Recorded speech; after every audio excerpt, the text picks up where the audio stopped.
Depuis des siècles, entreprises et familles formaient un couple indissociable. Malgré des changements structurels majeurs, les familles aujourd'hui continuent à jouer un rôle essentiel dans l'économie de notre planète.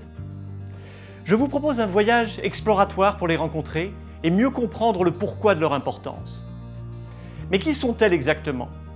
Elles peuvent avoir plusieurs visages. Celui d'une ferme d'alpage au Pérou, jusqu'à la plus grande chaîne de distribution alimentaire au monde. Les entreprises familiales sont de toutes formes et de toutes tailles.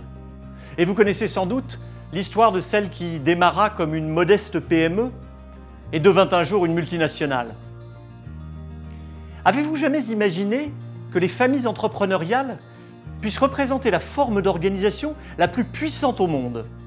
Penchons-nous un instant sur cette réalité pour comprendre le rôle qu'elles peuvent bien jouer dans l'économie globale. Ici, le produit intérieur brut, là, le pourcentage.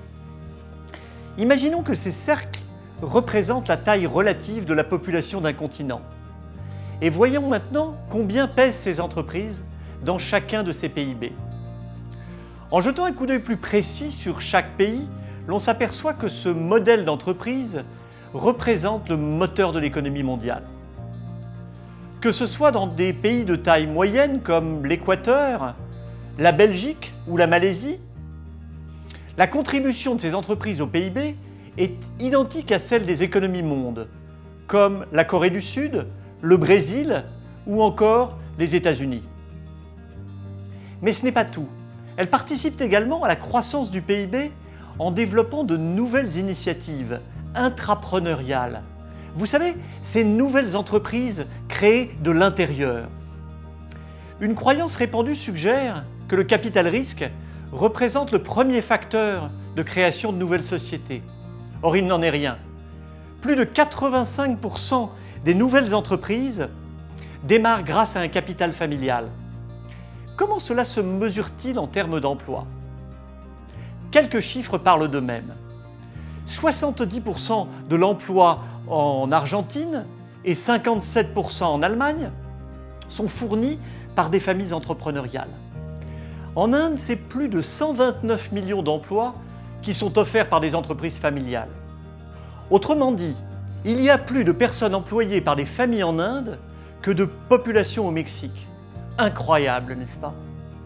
S'il est clair que ce modèle d'entreprise joue un rôle majeur dans l'économie, aujourd'hui, cela sera-t-il toujours le cas demain?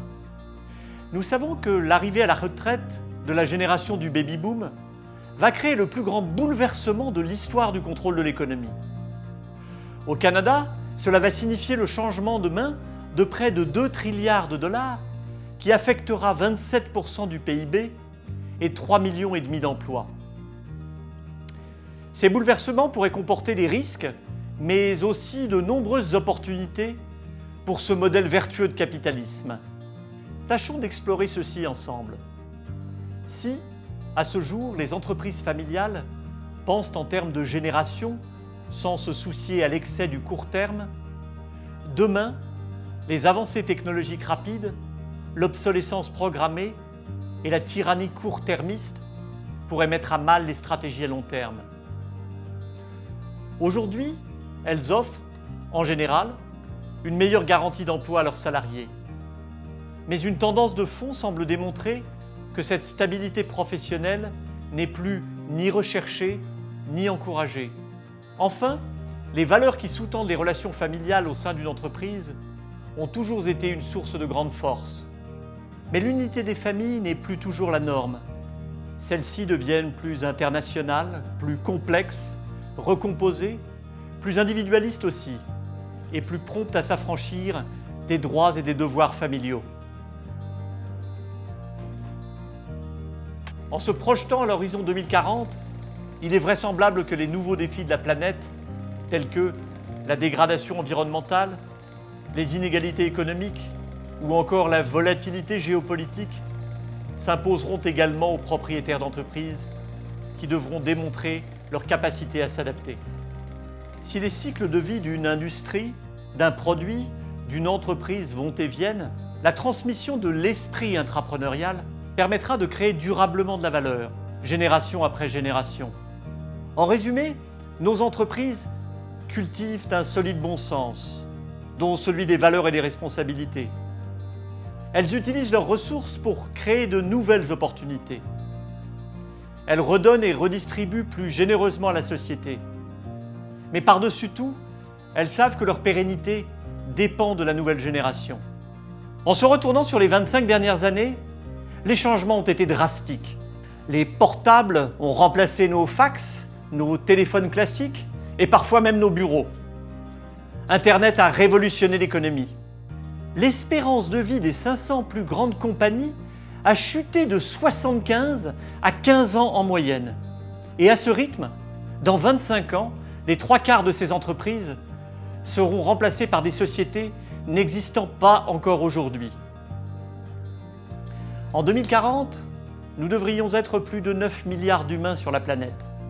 Et la richesse concentrée dans un nombre toujours moins nombreux de mains.